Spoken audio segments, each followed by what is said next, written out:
So I'm gonna show you basically I had the connections for the heater hoses broke, and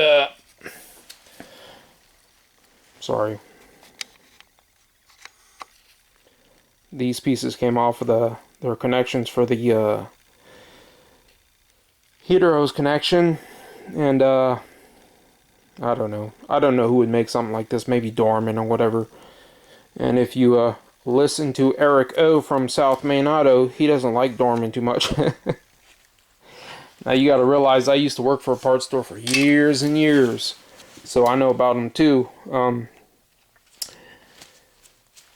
What I did basically was use silicone and put the hoses over the lip, because there's no lip. Let me see. At this point right here, there's a lip. After it, there's no lip. So I put them over the lip. I use silicone and I use hose clamps. And before all you guys start talking about how I'm doing a shitty job or whatever, this isn't a customer's vehicle. It's a vehicle that's in my family. I'm just going to sell it. I'm probably just going to give it away to one of my family members. So, I mean, there's a big difference between doing stuff like this on a customer's vehicle without their approval. And there's all kinds. If you want to do what to your vehicle, whatever you want to do to your vehicle, whether it be like welding your ball joints or whatever, you know what I mean? If you want to weld your own ball joints, go ahead. If they don't fit properly, you want to weld in your own ball joints, go ahead and do it. If it's a customer, you should let them know before you're doing stuff like that. You should tell them what's going to be going on or whatever. You guys know what that's about. I was just joking around. But mechanics, service technicians do things like that.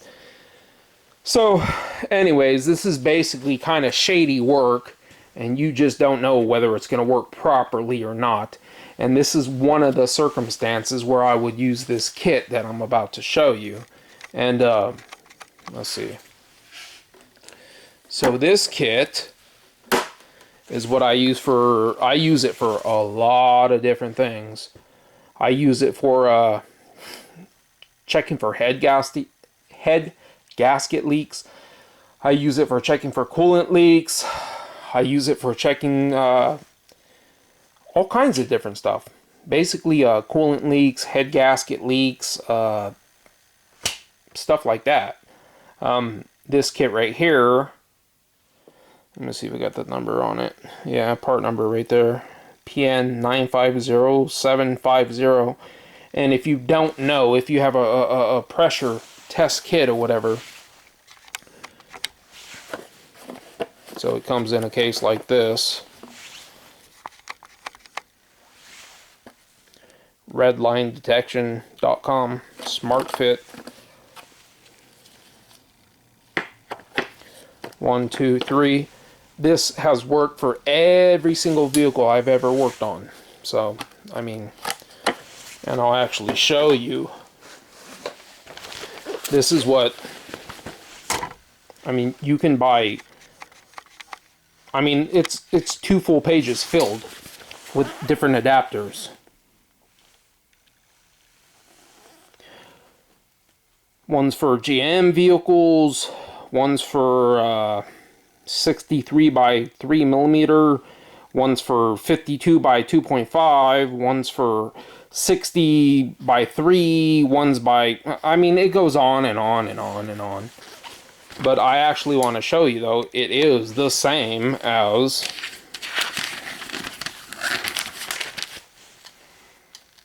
I mean, looks a little familiar, doesn't it? This thing, I've seen people use this. It's not that great.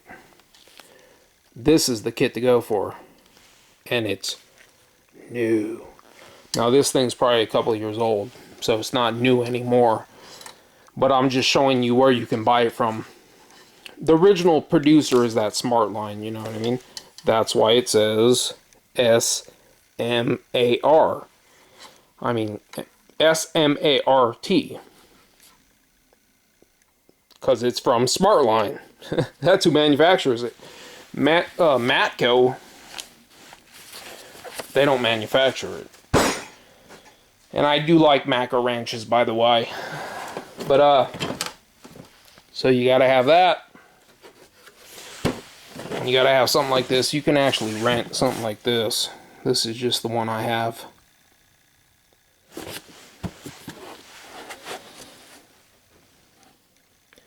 I try to take good care of my stuff like this. So, in the video on the timing belt, so I just want to show you basically how I use it.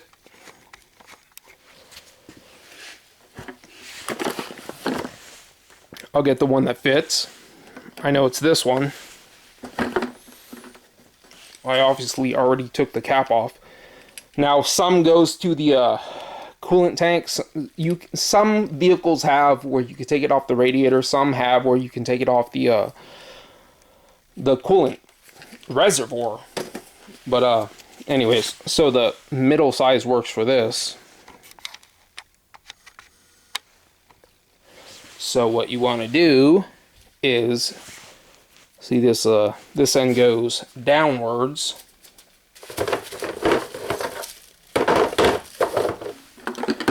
You get this piece right here. It does not go this way. It goes this way. Okay? If you put it this way, it won't work. Notice the O-ring. What happens is when you put it this way, the more you tighten it down, this thing pulls up and it spreads this open, so creating a seal. And this, I'll just get this wet a little bit. So the more I go down like this, the wider this spreads, because it's pushing up and it's pulling out like that. So the more I go. So the key step to using this thing though is get it lubed a little bit. Stick it in the hole. It's a nice fit. Now cock it sideways like this to get a grip. And then once you feel it catch, then you can go like this. Give it a little wiggle till it's nice and tight in there like that.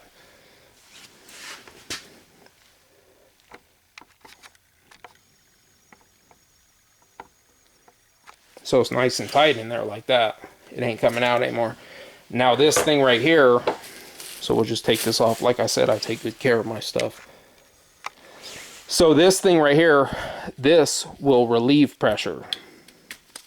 This relieves the pressure. Hold it like this, okay? Like that. Relieves pressure. Like that is where you want to pressurize it. So it also has the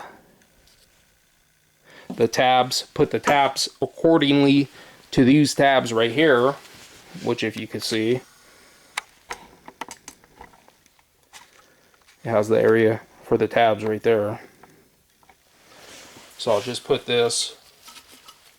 I can lube this. You can lube this area a little bit too.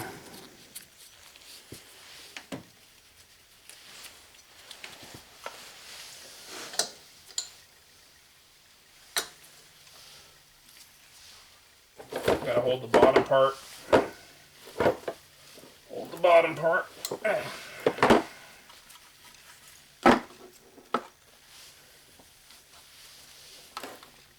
Now it's in there. It's clocked in there. There we go.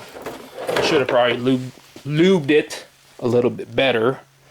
You want to keep this like that though. Free. Because once you go like this, that relieves the pressure. When I take this and go like, push it to the side, that'll relieve pressure.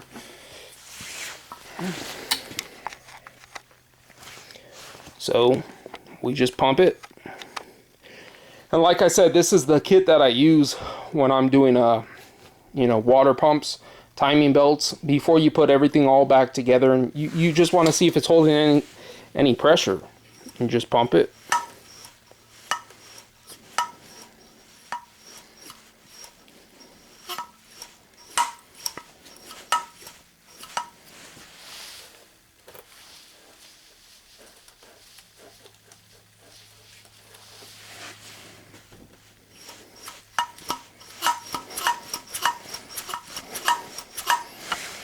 I'll keep it right there. Now, the best thing to do, especially when you're checking for like head gasket leaks or any type of leaks, usually if you have a leak in like a fitting or in the radiator, I've used this, I've seen, you know, it comes from the neck from the radiator, and that was really hard to diagnose because we changed water pump, we changed all the hoses and everything. We still couldn't see where the leak was coming from. But as soon as you hook this thing up, you could see, I mean, the liquid started squirting out of the radiator filler neck, you know, out of the neck. But this gives you an idea.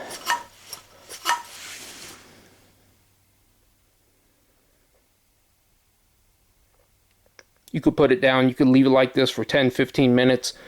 Look under your vehicle, see if you have a leak or anything like that. So I'm going to set this to the side for right now. And then we'll just look down here. Just look for a leak.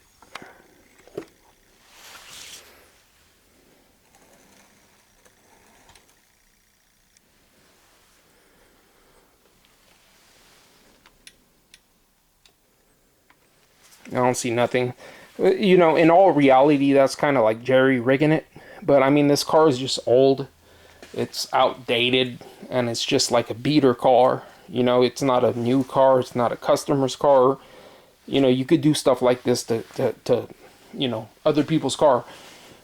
I mean, if you're doing stuff like welding ball joints, then if the customer says it's okay, then it's okay. Simple as that. As far as welding a ball joint, would I do that? I don't know. Maybe, depending. But I would definitely let the customer know, and I wouldn't film it and put it on YouTube. So anyways, you can see no leak though, from at least the fix that I got right there going on.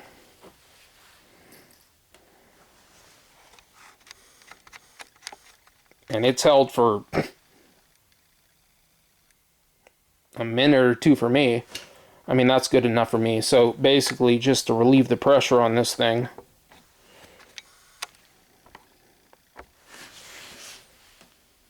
you go like this, and actually, let me see. You'll see it go down.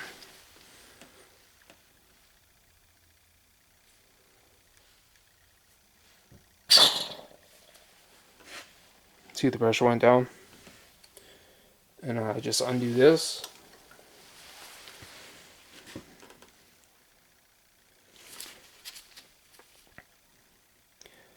And this is water in this case, but so I'll wipe it off and everything.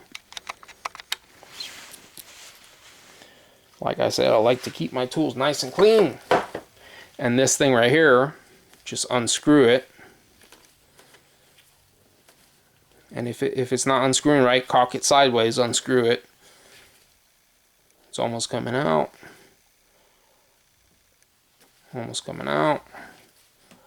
Almost coming out. Boom. So basically, if you stick it in somewhere and it just keep turning like this, you want to cock it sideways so it grabs, and then it'll grab sideways, and then it'll start getting bigger. Once it starts getting bigger right here, you could put it straight and go like this. So I mean, this kit has fit every single vehicle I've ever tried it on, and it's I think for everything I've probably paid like 120 or something. I'm not sure what the price of everything is. Just, you know, look up the part number that I showed you. It's redlinedetection.com 95-0700 for the whole kit. Actually, right here comes with the whole kit. It's probably a little over $100. So, you know, it might not be in the range for the do-it-yourselfer, but I mean, I use stuff that gives me definitive answers on whether something's leaking or whether something's not leaking. And if you're doing timing belts, you got to be able to know for sure that you're not messing somebody's vehicle up. So anyways, This is another thing, one of those things that I use that I think are definitely worth it. Should be on anybody's, if they're really interested in vehicles, it should be on anybody's wish list in all reality, because things like this, it just makes diagnosis like just 100%. You know, you change hoses, you change, I mean, I've done it in the past, you know, growing up. I've changed hoses, I've changed radiators, I've changed everything. And it didn't fix it, and it was just leaking from a, you know, something stupid, you know, a little gasket or whatever. So this kit, it's definitely worth it in my book. So anyways, if you guys are interested in something like that, check it out. I'm not lying, I ain't getting paid by this company, I can guarantee it. I wish I was, but I'm not. I'm just showing you the type of stuff everyone wants to see at a toolbox store, and it's probably not going to happen because I sold my expensive toolbox for a lot of tools. I just got a bunch of, tell you the truth, I got Craftsman toolboxes, Harbor Freight toolboxes, and I have one small tool cart that's, you know, a Mac, and that's about it. So pretty much, you want to see all the tools I have, check out Eric the Car Guy's tool video, his toolbox tour or whatever. I have everything he has, and probably a little bit more. I do not have a car lift, so that's one thing I don't have. If I wanted one, I would get one. I just don't have one. I'm trying to make more money than I spend, and that just, I'm trying to make more money than I spend, and that just doesn't fit into it. Eric the Car Guy, and a lot of people, they do this for a living. They do YouTube for a living, and I don't.